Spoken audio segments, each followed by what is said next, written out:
Now, the meat. Talk about how you do the seasoning. So brisket is just garlic, salt, and pepper. So it's simple. Garlic, salt, and keep it Okay, low that's and the slow. brisket. Yeah, low and Now- slow like a 6-4, baby. So we got our briskets right here overnight, 15 hours, low and slow like a 6-4. They just went on right now. Woo. And these cook all night. We got about 600 pounds of meat on there right now. 600 pounds. Yeah. So how much is each of these, pound-wise? About 15 to anywhere between 15 to 18 pounds. Okay, and this is what you're talking about. It was a 15-hour process? 15-hour smoke bath. Okay, so you rub it with salt and pepper? Garlic, salt, and pepper. Just plain? That's it. Okay. We let the smoke and all that do all the work. What do you use for the smoker itself? We use post oak and pecan. Aha. Yeah. So what is it about those things that really... It just gives it that real Texas flavor. Okay, You so know it's a what I mean? Texas thing. We go post oak early and then we mellow it out with pecan. And like I say, we have somebody that comes in and wraps these after about 8 to 10 hours. So you wrap them in tinfoil? Butcher paper. Butcher paper? Yeah, Why butcher paper? Because butcher paper doesn't sweat out. When you wrap with tinfoil and then you see all that juice in it, you know, that juice is supposed to be inside the brisket. Aha. Yeah, so when you wrap with foil, it stings it. Once these take about 8 hours of smoke, they don't need no more smoke. They just need to finish cooking and get tender. Okay. You know.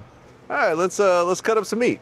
All right, so this is one of the briskets right here. This one of the briskets, 15 hours. Okay, wrapped in butcher paper. Wrapped in butcher paper. Get the butcher paper off. That looks really tender right there. Yeah, you see that bark on there? Woo! And you see that jiggle? You see that? The jiggle. Yeah.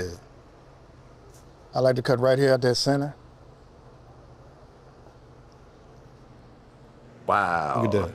Look at that. So the smoking gives it that color. The smoke gives it that little smoke ring right there. Yeah. I'm gonna let you try it. You tell me what you think. Okay. Try a piece of that.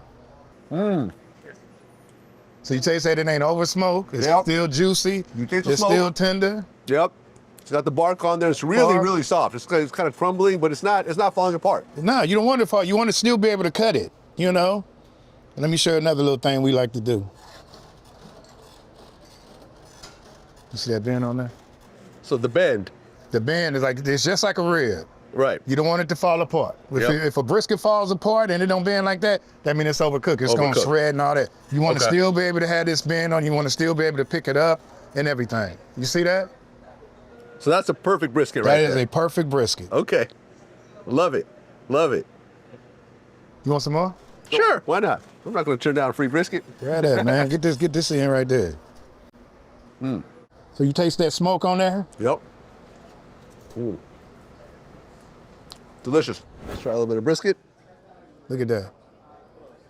Look at this. That's tender like old girl I took to the prom. Dip it in some sauce.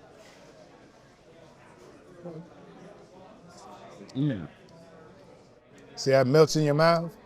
But it's still full. You can still taste the smoke. You can still taste the seasoning and everything on there. Works perfectly with the sauce. Yeah. Works perfectly with the sauce. And you're right. It's still got the bark right here. And then it's got a little bit of fat content here, but it just perfectly come together.